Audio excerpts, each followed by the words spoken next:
Is there some place we can order pizza or something? What are we going to do for lunch? Right up the back, right up the back door, there's a restaurant on there, yes. Okay, perfect. We're going to run. Good ham. Oh, good, perfect. We're going to run for about another hour because this is going all on video, and we'd like to make them 1 hour units. So we'll finish at it's about 1:45, and then we'll break for lunch and go out next door. We are currently on page 13 of the handout, and this is handout session 9 for those of you that are on video. We're going to talk a little bit about the founding documents. Those of us who went to school a long time ago probably had a little bit of this. Anybody that's gone to school recently, as far as I know, government schools no longer teach American history. We don't want you to know your rights. You might be able to defend them. So what I'm going to do is I'm going to give you kind of a crash course in American history. We said that people migrated from England, came to the North American continent. They started setting up all of their houses and businesses here. They were English. Just like if we Americans moved up to Canada, we'd be living in Canada, but we'd still be Americans. You're just living someplace else. So they were under English rule, and they were proud to be English. Eventually, the king started, laying and collecting taxes. Why was the king registering all these taxes? Because England was at war. Who was England at war with? Anybody remember? France. France and Spain. So the king is in England and he's fighting France and Spain. And he's got to raise money for his army. So he's like, wow, I got all this land that I own in North America. I'll just lay taxes on the people over there. Well, we were paying all these taxes for what? Hospitals, roads, national defense? No. We were just paying it to the king, and he was spending it for whatever he wanted. He was the king.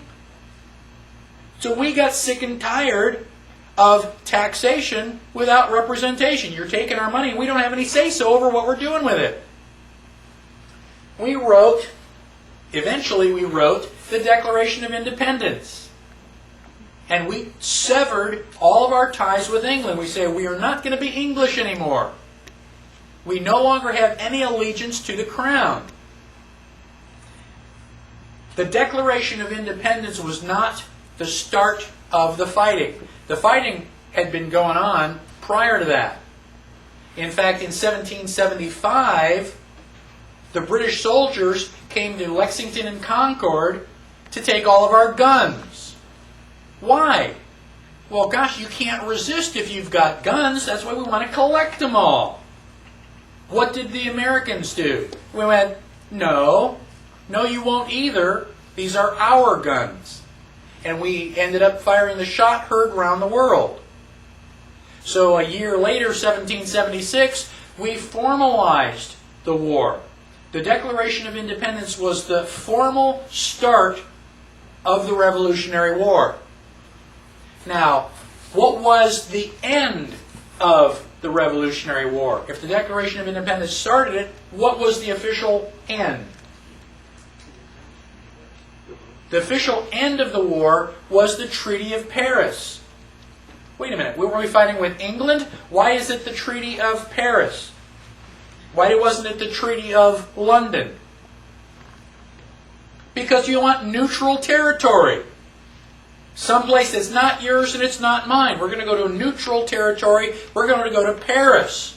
And we're going to sign the Treaty of Paris. Now, I've got a copy of the Treaty of Paris in here. And this book is really excellent because it shows you everything in type that you can read. It also has a photograph. It also has a photograph of the actual document so that you can see what the document looked like. Now, I purchased this book from the National Archive in Washington, D.C. Guess what the title of this is? The Cornerstones of American Democracy. Are we a democracy?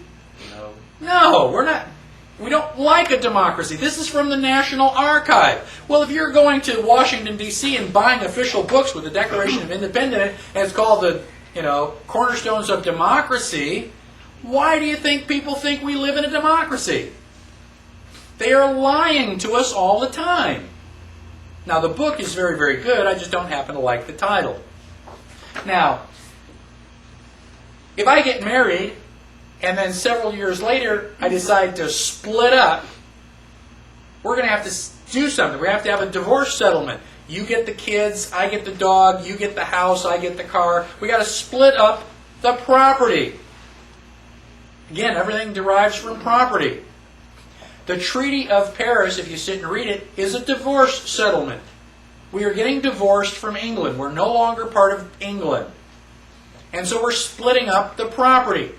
What did the United States get? Property, a allodial title. It no longer belongs to the king. It's yours. You can own property for the first time in human history. Ta-da! Isn't that great? That's why the Treaty of Paris is so important. Now, we got the property. We are now allodial landholders. What did England get? What did we give England in this settlement? Trade. Well, if you ever have a divorce and there are children involved, usually there are custody rights. The kids are going to live with me, but you get to come and visit them every so often. Well, England basically got visitation rights. They get to come here and sell all their products because we had 2 million people in the United States. Those are customers. England didn't want to lose customers. So we're going to give you the land as long as we can still buy and sell over in America. And we basically gave them the privilege of traveling up and down the Mississippi River. So that's what England got out of the Treaty of Paris. So now, during that time, while they were fighting the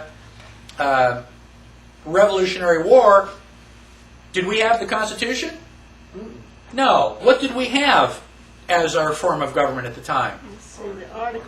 The Articles of Confederation. So the Articles of Confederation basically set up a loosely organized group. 13 independent colonies that kind of joined together like a club. In fact, the title of the Declaration of Independence is really the unanimous declaration of the 13 United States of America. And united is a small u. It's not an uppercase U. It's not United States. They are states. Just happen to be united. United is an adjective. And this is a unanimous declaration. Anybody have a unanimous declaration all by yourself? I mean, it's a contradiction, isn't it? If something is unanimous, that means everybody in the group agrees. So if this is the unanimous Declaration of Independence, it means there had to be a group. Yeah, 13 states. 13 colonies. They all agreed. And they joined a collective organization which was a confederacy. And the Articles of Confederation were really like the first Constitution. Now, we did not win the American Revolution. We were not really strong and tough and just kicked butt. Didn't happen.